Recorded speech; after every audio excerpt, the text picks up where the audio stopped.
Hello YouTube and welcome to my channel. Today we'll be talking a bit about an European military. Like, is it a good thing? Is it a bad thing? And what are my thoughts about it? Like, we'll begin a long time ago in ancient times, actually. In ancient time, you used to have Athens and you used to have Sparta. Now, when Athens began to rise, you had Sparta that began to fear the rise of Athens. So you actually had a war breaking out that was called the Peloponnesian War. And in this war, it was actually kind of self-fulfilling because you had one power afraid of losing power and you had the other power seeking to gain power. And this is sometimes known as a Thucydides trap. After the Greek, it was named after.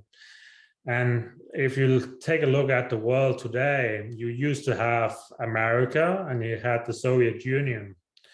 And then you had the world split in two. Then the Soviet Union collapsed and you had America that was left as like this absolute power.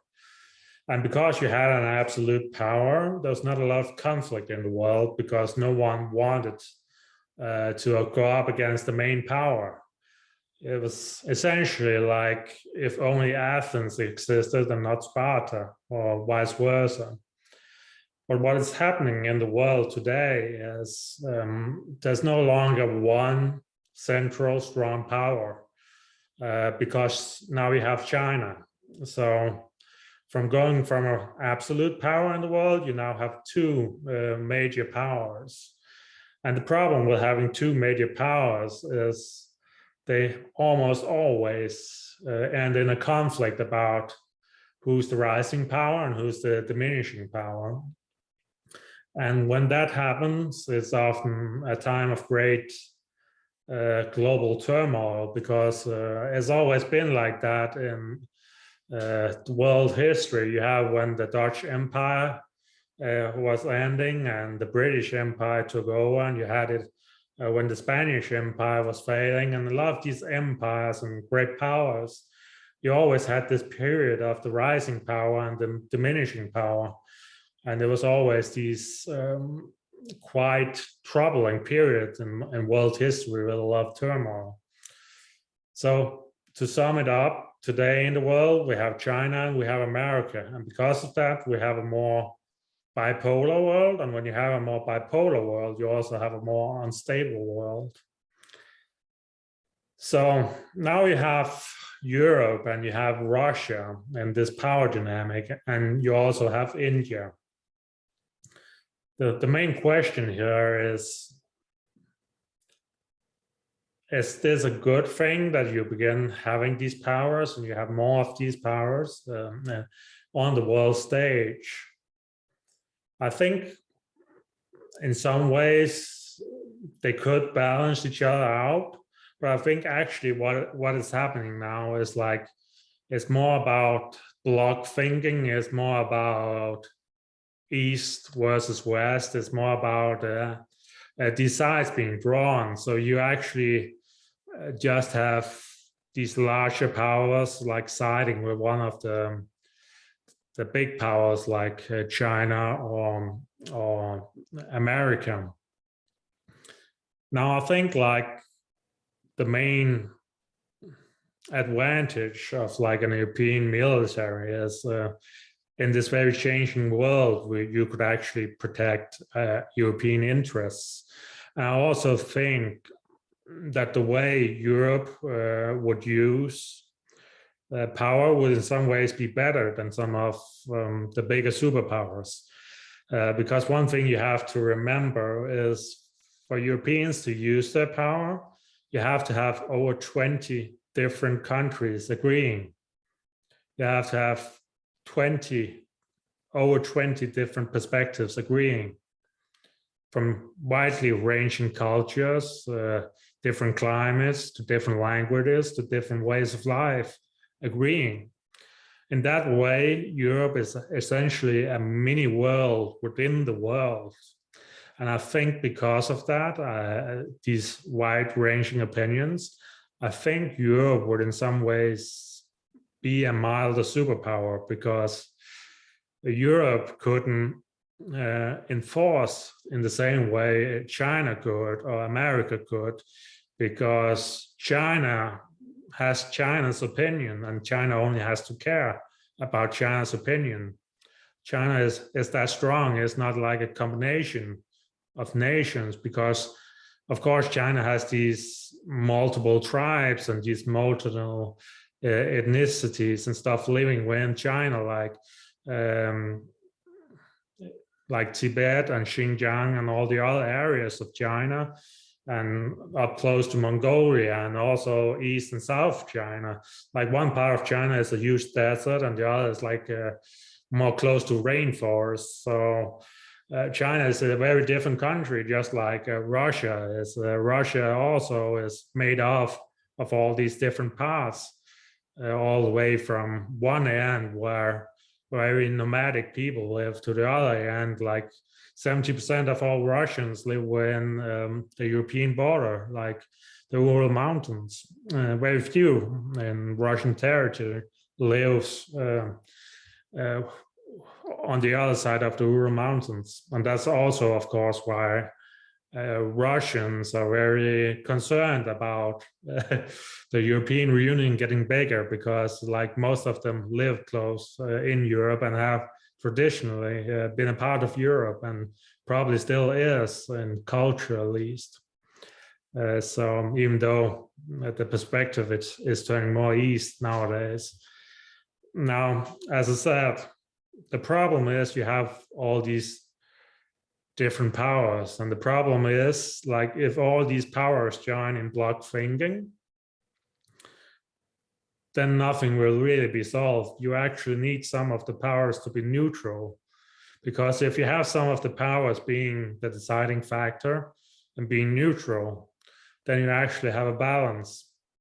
And right now, I don't think the world has a lot of like truly neutral countries. You may have maybe India, but I think like the problem, like a lot of countries do wrong, is like these countries are kind of in it not to be neutral, not for the morality and ethics of it, but more for the convenience of neutrality. And I think that's a big part of the problem with neutral countries, is they'll often like try to seek to benefit from both sides' misfortune.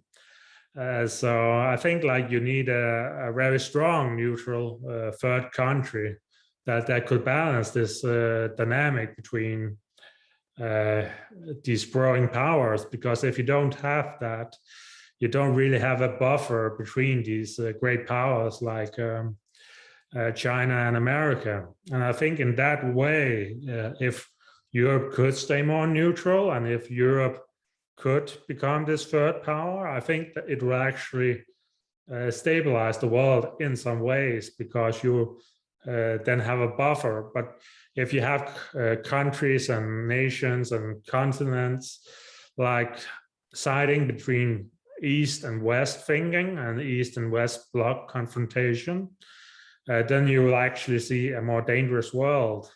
It'll be exactly like Sparta and Athens, or like China and Japan. It will be like a very bipolar world and a very confrontational world. So I think a strong problem in it is actually the polarization of media. Like if people search on something, they'll often get information that confirms the worldview.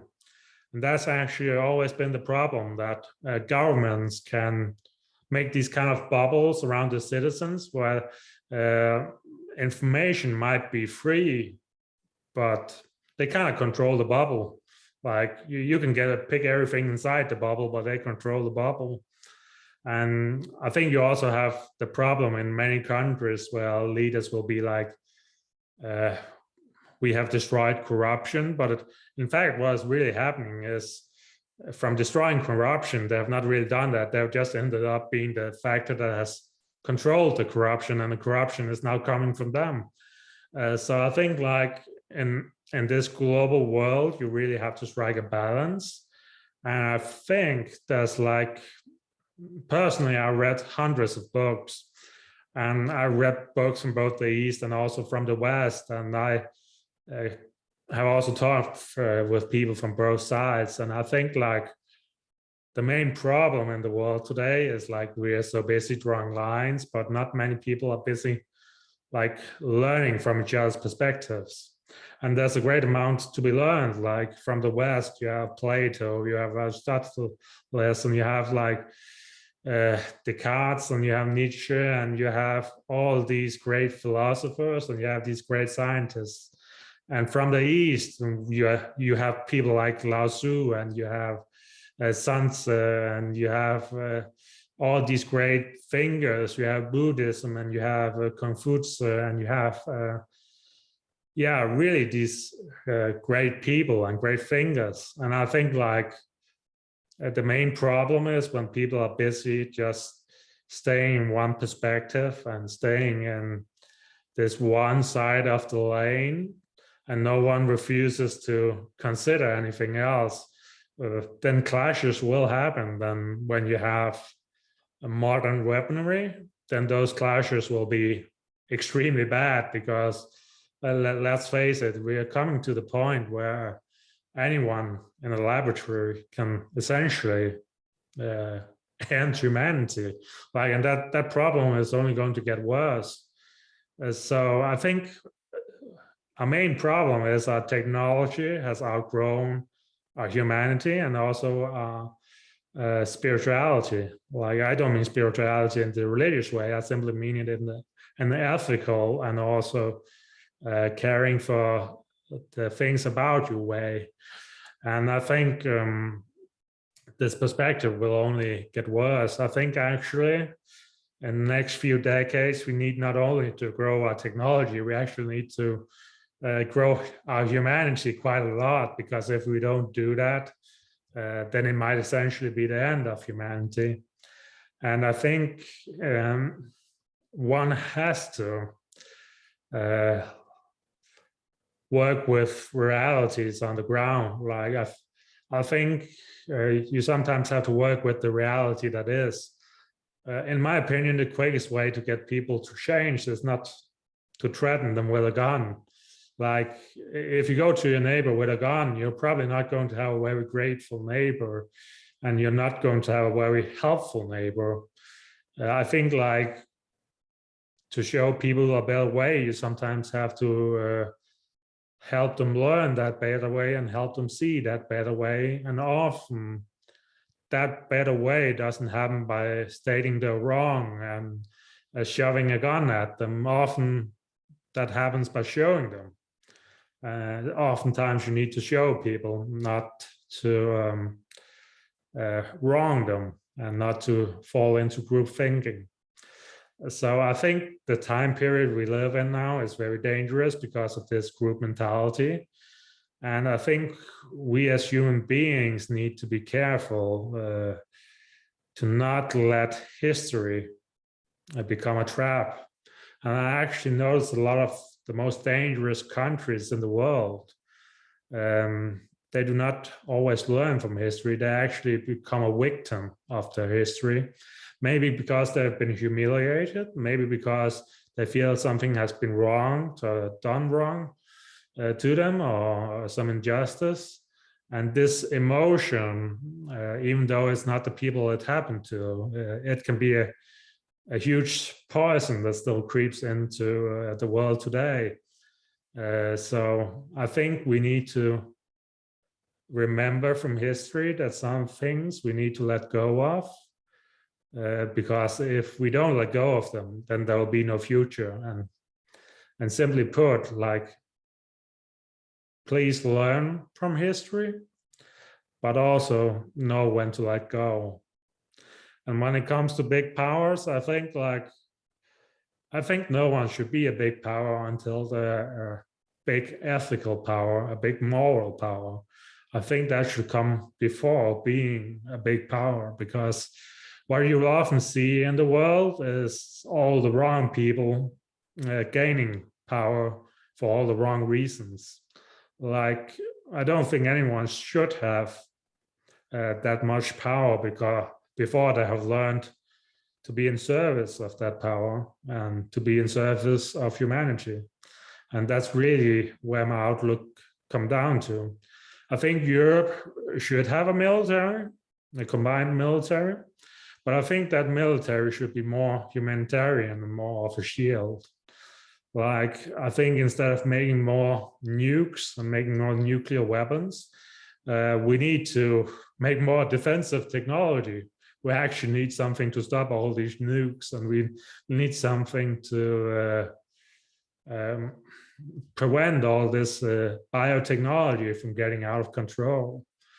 So we need someone to be the grown-up. We need someone to put the brake to the ground, because humanity right now is slowly becoming its own worst enemy. So